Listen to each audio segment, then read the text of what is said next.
जय श्री राम जी की। आप सभी के अंतस्थल में बसने वाले प्रभु श्री राम जी से मेरा सत सत नमन। राम कथा यूँ तो हम लोगों ने बहुत सुनी है, बचपन से सुनी है। जब हम कुछ नहीं जानते थे तब से इसे हमारे बाबा दादी मम्मी पापा जो भी हमारे परिवार के लोग रहते थे सभी इस कथा को सुनाए। एक नहीं शायद तो हो सकता है कि हम लोगों ने इसे हजारों बार सुना होगा और इतना ही पढ़ा है। घर में सुना,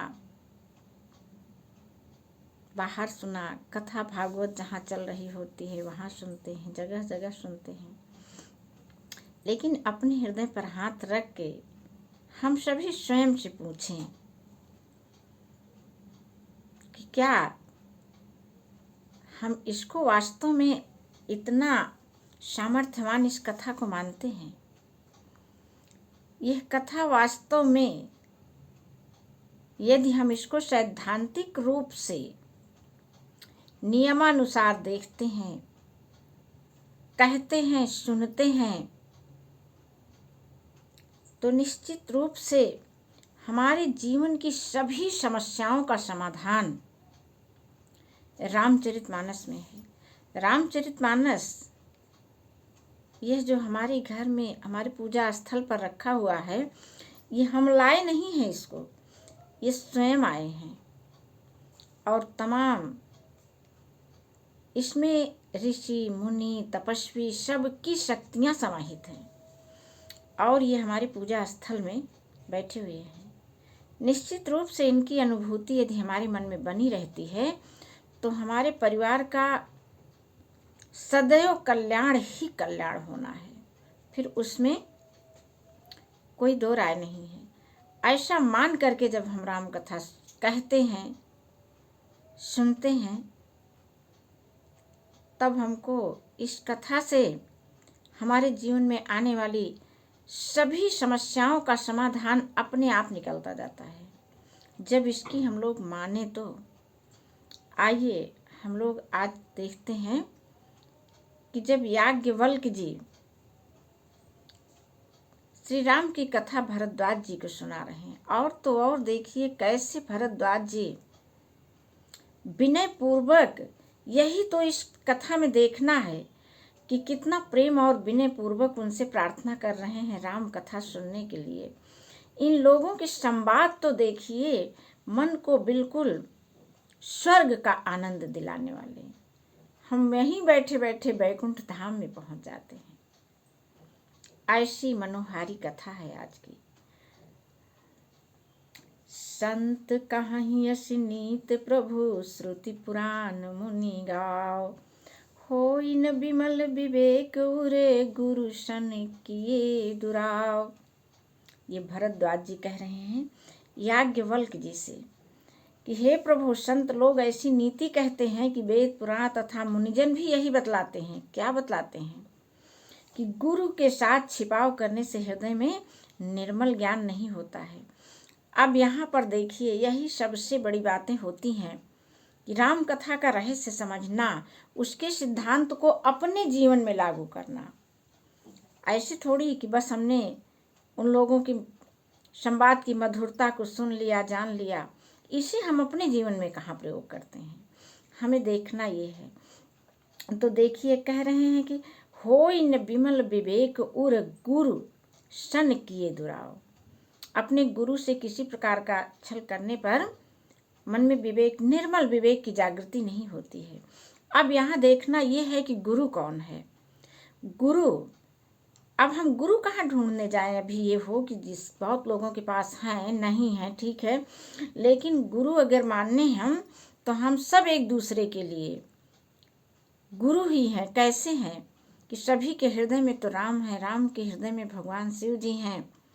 और उनसे बड़ा गुरु कौन है? जिससे हमको कुछ भी प्राप्त हो रहा है अपने परिवार में, वो सभी हमारे लिए गुरुजन ही हैं। जो हमको कुछ दे रहा है, जो श्रेष्ठ है। अब इस नज़रिए से हम देखेंगे तो अपनी नज़रों को यदि शुद्ध और निर्मल करके हम लोग देखते हैं तो सब में हमें वही राम जी दिखते हैं, वही मित्रता के भाव दिखते हैं। तो इस तरह से तो हम सभी एक दूसरे के लिए गुरु ही हुए। कहने का मतलब कि हमें एक दूसरे से किसी प्रकार का छल और दुराव नहीं करना है। तब हमारी समझ में ये राम कथा आती है। इस पर बहुत देर तक विश्लेषण करने में समझ में आता है। इतनी जल्दी से ये बात जो है कह सुन देना इतना आसान नहीं होता है। जो भी थोड़ा बहुत हमारी समझ में आया मैंने कहा, लेकिन बस इतना है, आप सभी से विनती है कि सभी एक दूसरे को गुरु ही माने, श्रेष्ठ माने अपने से। तब सारी समस्याओं का समाधान तो स्वतः ही हो जाता है। अपने हृदय की शक्ति को इतना मजबूत रखना है कि उस सामने वाले को इतना अधिक प्यार के साथ उसके साथ रहना है कि जब वो मेरे प्यार के बंधन में बंध जाए और फिर उसके हृदय की सारी कलुषताएं चली जाएं। कब चली जाएंगी? जब हम पहले अपना हृदय साफ कर लेंगे तो सामने वाला का हृदय तो अपने आप साफ हो जाएगा। अस विचारि प्रगटौ निज मोहु, हरहु नाथ करि जन पर छोहु। दोनों मुनियों का संवाद काश कितना अच्छा हो कि ये हम आत्मसात हो जाए हम सबों के मन में भी। हम सब भी ऐसे मधुर प्रेम को धारण कर पाएं अपने हृदय में। एक बार पढ़ने पर न सही, लेकिन जब इसे हम लोग बार बार पढ़ेंगे और इसकी अनुभूति को हृदय की गहराइयों से हम अनुभव करेंगे तो निश्चित रूप से एक दूसरे के प्रति हम सबों के मन में यही प्रेम जागृत हो जाएगा। और ऐसे ही प्रेम की जागृति के लिए श्री रामचरितमानस है ही, लेकिन हम इसके वास्तविक स्वरूप को समझ ही नहीं पाते हैं। अरे ये वो कथा नहीं है कि बस ऐसे हम इसको रोज की दिनचर्या में शामिल कर लें, जैसे रोज खाना खाते हैं, पानी पीते हैं। ऐसा नहीं है।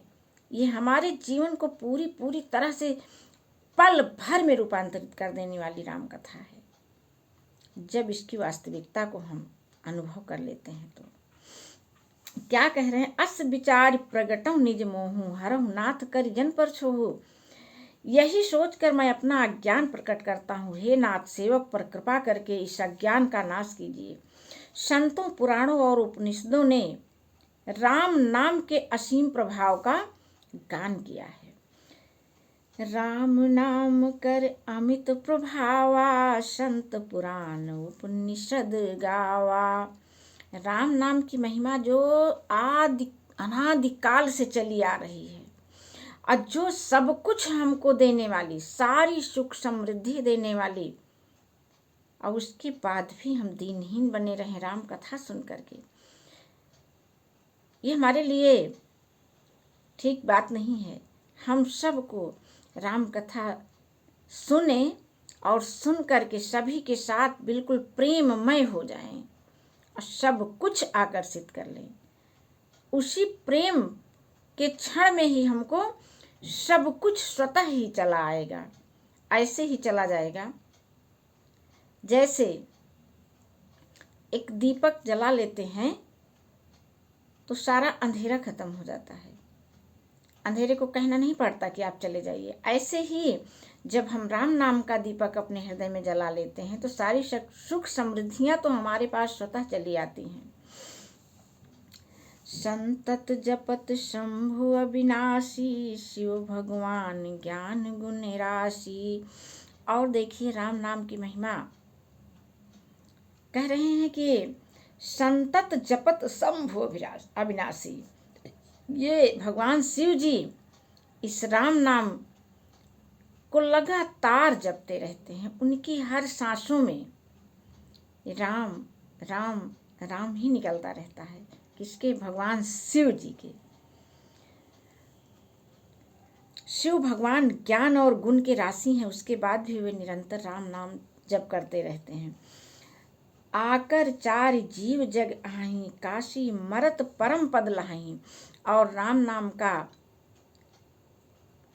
मंत्र काशी में मरने वाले सभी लोगों को भगवान शिव जी देते हैं। इसीलिए सभी को परम पद की प्राप्ति होती है।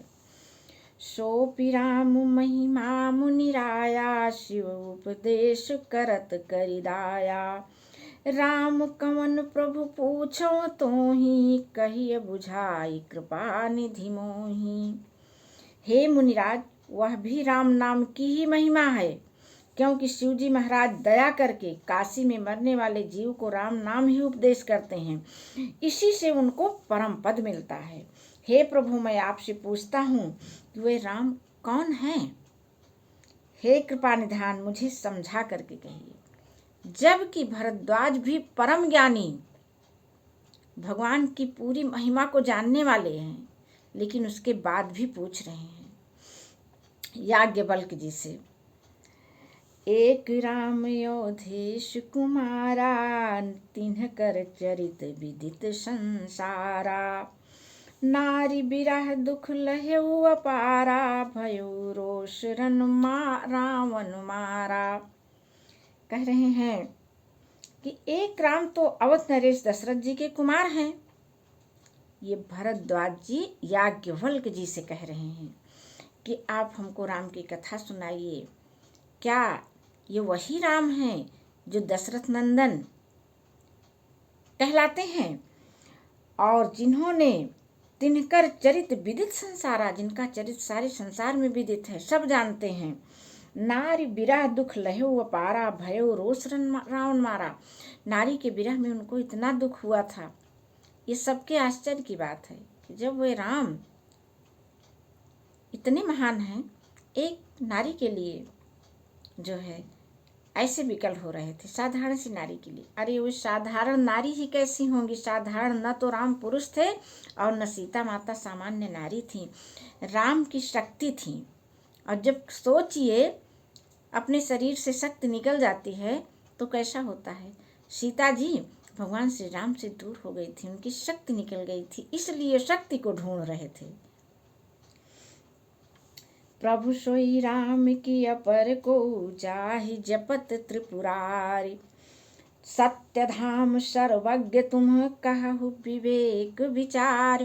कह रहे हैं हे मुनि श्रेष्ठ, आप जो है प्रभु सोई राम की और कोई राम हैं जिनको त्रिपुरारी यानी भगवान शिव जी सदैव जपा करते हैं, ये वही राम हैं।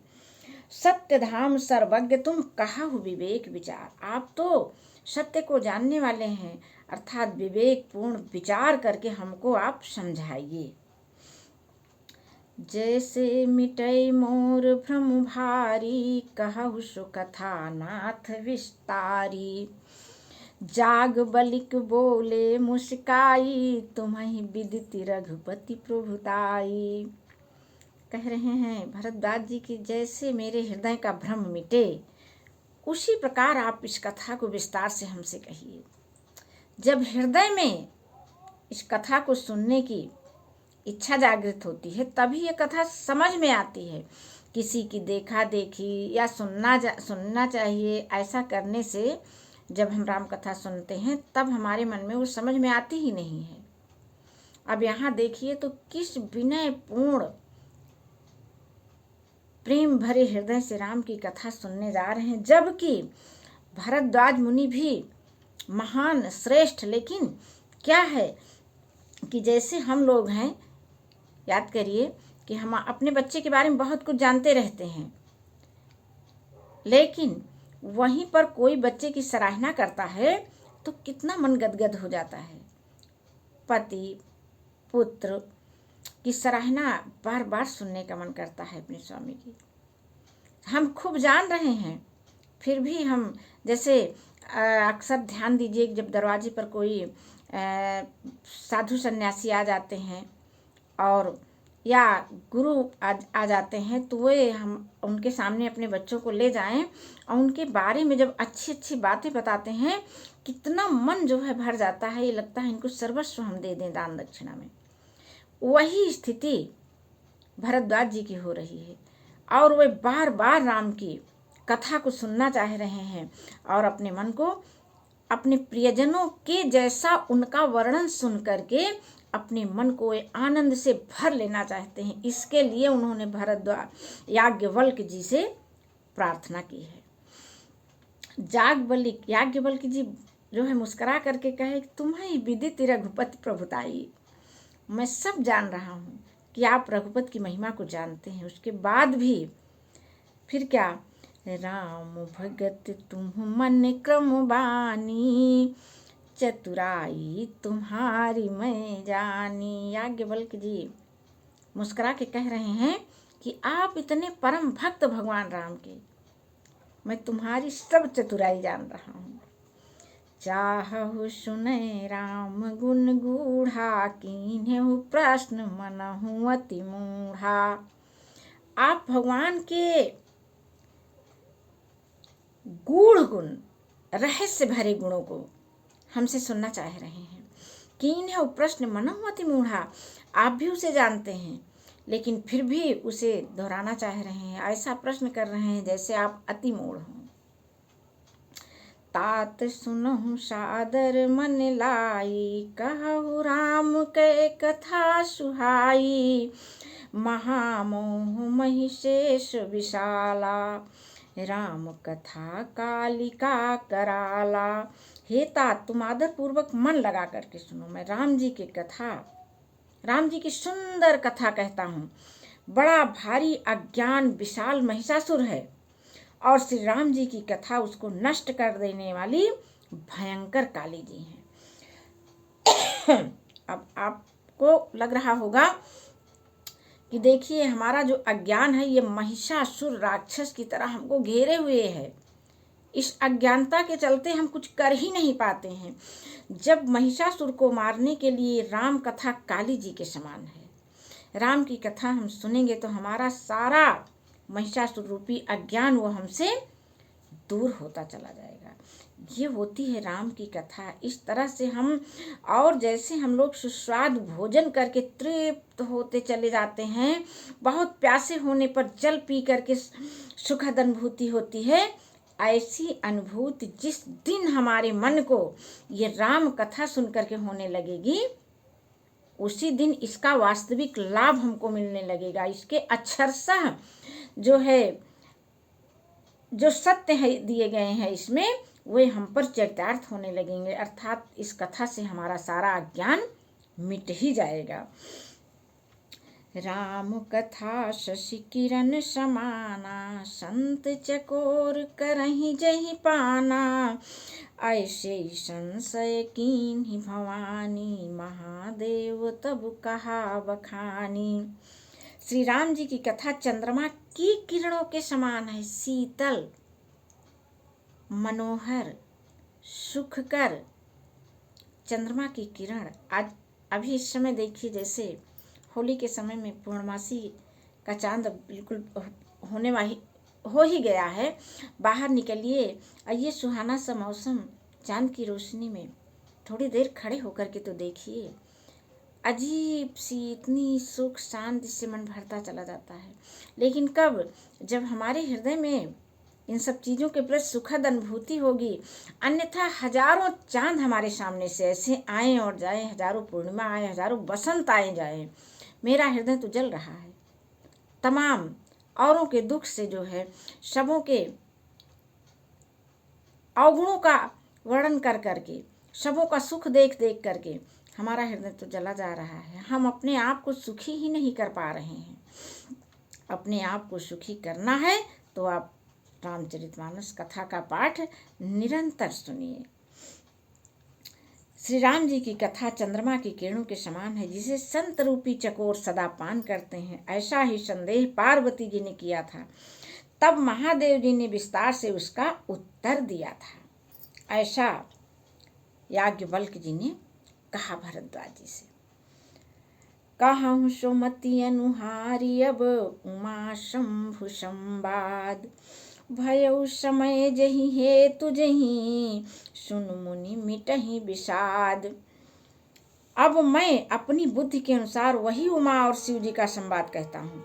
वह जिस समय और जिस हेतु से हुआ उसे हे मुनि तुम सुनो, तुम्हारा विषाद मिट जाएगा, सारा दुख खत्म हो जाएगा। अब आप बताइए, इतने परम ज्ञानी संत का दुख मिटने जा रहा है इस राम कथा से, और हम महान हैं कि जो राम की कथा रोजे सुन रहे हैं, लेकिन जैसे कि तैसे हम पड़े हुए हैं, हमारे मन से विषाद जाता ही नहीं है।